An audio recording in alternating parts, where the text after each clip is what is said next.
Bonjour à toutes et à tous. Nous voici à nouveau réunis pour une petite vidéo donc d'achat cash et autres, le volume 17 si je ne m'abuse. Donc comme j'ai commencé à le faire dans les dernières vidéos, dans le générique en fait il y a des petits indices sur les films que je vais présenter, sans jamais montrer explicitement la fiche du film. Donc là bon c'est un petit live de Metallica.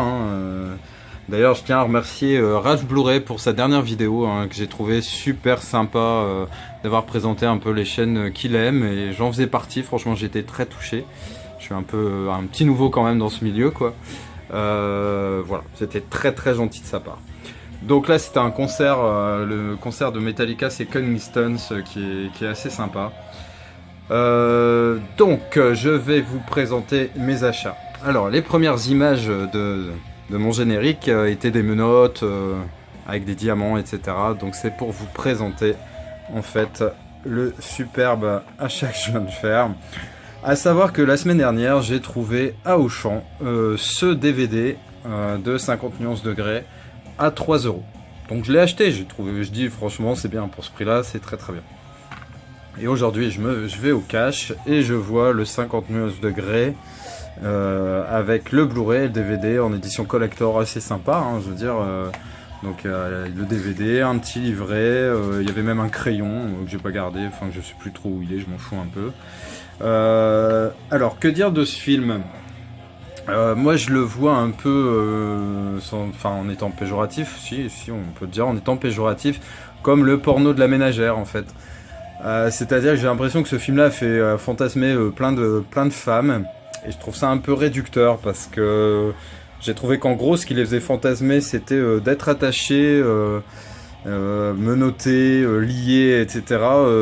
Par un beau mec plein de fric quoi. Donc voilà. Quand on regarde du porno, ça m'a fait penser à l'époque un peu à 9 semaines et demie, mais qui avait quand même une petite magie. Un truc sympa, une vraie histoire d'amour. Là je la trouve pas trop, enfin bref, c'est une histoire de goût, c'est vraiment le film de gonzesse par excellence que toutes les femmes sont allées voir sans leur mari si possible, et se sont éclatées en se lâchant je pense dans les commentaires etc. Moi je l'ai pris parce que je suis une ménagère et que j'adore le porno de la ménagère. Non je rigole, parce que c'est bien de la voir, et puis que là à 5 €, franchement j'ai pas hésité sur une édition collector, et c'est aussi la BO qui est vraiment sympa par contre de 50 nuances de grès. Et je vais essayer de le revoir un peu si j'arrive aux mêmes fins que ce monsieur Grey, en mettant un costard, en descendant d'hélicoptère, puis en conduisant des voitures de sport de ouf. Peut-être que c'est ça le succès de la séduction justement. Donc je reviens à ce que je disais tout à l'heure, en gros on a l'impression que pour se dire une grossesse faut être blindé de fric quand même, jouer du piano sur une terrasse avec une vue sur Manhattan, avoir les costumes les plus dingues, les plus chers, conduire des bagnoles de ouf, et voilà. C'est un petit peu mon cri de rage. Non je plaisante. Les femmes sont formidables, il y a certainement une bonne raison pour laquelle elles ont aimé ce film. Alors, ensuite dans les indices, il y avait également un rasoir et une photo de Johnny Depp assis sur une chaise, et c'était pour vous présenter ce film, Sweeney Todd. Donc, le seul Tim Burton qu'il me manquait. Film avec Johnny Depp, qui est une contribution très fréquente entre les deux hommes, entre Tim Burton et Johnny Depp. Dont le résultat est toujours assez sympa. Moi j'ai particulièrement aimé, c'est Édouard aux mains d'argent. Après Charlie et le chocolaterie beaucoup moins, je crois que je vous l'avais dit, les passages musicaux justement sont un peu pourris, et c'est les petits personnages qui m'exaspèrent quoi. Si c'était pas à poudre noire, je crois que je les buterais un peu tous là, ces petits bonhommes de merde. Bon bref, il fait des bons films Tim Burton, mais c'est pas non plus toujours l'apothéose. Édouard aux mains d'argent, Beetlejuice ok, La planète des singes ça passe, L'étrange Noël de Monsieur Jack ça forcément c'est très bien, Mars Attack correct, numéro 9 très bien, Ed Wood un peu moins, enfin voilà, donc on verra un peu ce que ça donne Sweeney Todd, et puis ça m'a fait un peu penser quand je vais chez le barbier justement, quand il utilise son rasoir droit sous ma gorge, j'ai toujours une petite appréhension que le mec pète pas un câble et me la tranche, donc voilà. L'histoire, si ça vous intéresse, c'est quand même un peu le but, c'est que, alors là ils passent le blabla sur leur histoire de leur collaboration, Un thriller sanglant adapté du succès international de Stephen Sondheim. Ce conte noir nous dépeint le destin d'un barbier officiant dans le Londres victorien. Déjà ça j'aime bien. Obnubilé par la vengeance, il l'obtiendra à coups de rasoir. Tout est présent dans ce grand spectacle sans égal. Sang, mystère, romance, ironie, musique entraînante et effets visuels ahurissants. L'ambiance pesante est renforcée par la prestation fantastique des seconds rôles. Enfin bref, ça m'a l'air sympa, je regarderai, je vous dirai quoi. Ensuite, toujours dans ce cache, il y avait un film, vous voyez, encore sous blister, qui est Blindness. Alors j'ai regardé immédiatement sur Amazon, pourquoi cette personne l'avait revendu à cash sans l'avoir regardé. Et les avis sont très mitigés sur ce film. Moi, je veux dire, si je me fie pas à l'avis des gens, c'est un sujet qui m'intéresse énormément. C'est encore un film sur l'apocalypse, la fin du monde. Et donc, la petite phrase qui est en dessous, 2015, 7 milliards d'aveugles, et si vous seul pouviez encore voir. Et en fait, en gros, c'est une maladie. Donc la Terre est frappée par une épidémie de cécité qui se propage à une vitesse fulgurante. Désormais aveugle et privé de tout repère, un petit groupe d'hommes et de femmes tente de survivre au cauchemar. La situation semble désespérée jusqu'à ce qu'il fasse une découverte capitale, une personne n'est pas contaminée.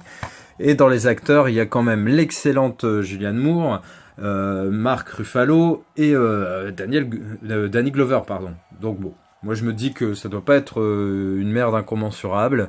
Là, l'offre des films, c'était si on achetait 5 Blu-ray, ils en offraient 2, les moins chers forcément des 5. Donc celui-là en faisait partie, donc en gros j'ai eu gratos. D'ailleurs c'est Sweeney Todd et celui-là que j'ai eu gratos. Les plus chers étant 50 nuances degrés. Et le prochain, je vous ai mis The Rock, je vous ai mis une bestiole qui est mon signe astrologique, et vous obtenez le roi Scorpion. Donc par les créateurs de la momie et du retour de la momie. Et en fait j'avais un peu tout. J'avais en DVD donc le momie et le retour de la momie. Et en Blu-ray le coffret avec la momie et le retour de la momie. Et la momie, la tombe de l'empereur dragon avec Jet Li qui est pas terrible du tout.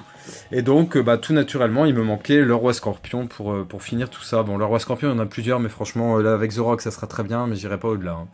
Mais voilà. Le roi Scorpion avec The Rock. Dwayne Johnson, qui était plus ou moins au début de sa carrière d'acteur. Et le dernier film que je vais vous présenter, alors si vous vous souvenez bien dans le générique, c'était des images de The Faculty. Alors The Faculty, j'aime bien ce film, vous allez pouvoir le constater. Je l'ai en 2 versions différentes en DVD. Et là, j'étais super content de le trouver en Blu-ray. Franchement, un film terrible de Robert Rodriguez, que j'adore, avec Elijah Wood... qui encore Josh Hartnett forcément, bref c'est écrit là, des bons acteurs en devenir, tous on fait carrière en fait avec plus ou moins de bonheur, mais quand même globalement ça va, ils s'en sont très bien tirés. Donc très content d'avoir trouvé ce The Faculty en Blu-ray.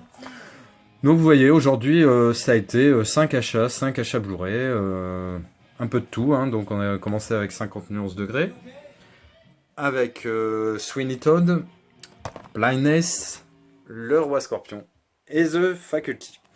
Donc j'espère que cette petite vidéo vous a plu sur l'achat cash et autres volume 17. N'hésitez pas à laisser vos commentaires, un petit pouce bleu si ça vous dit, et abonnez-vous si ce n'est déjà fait.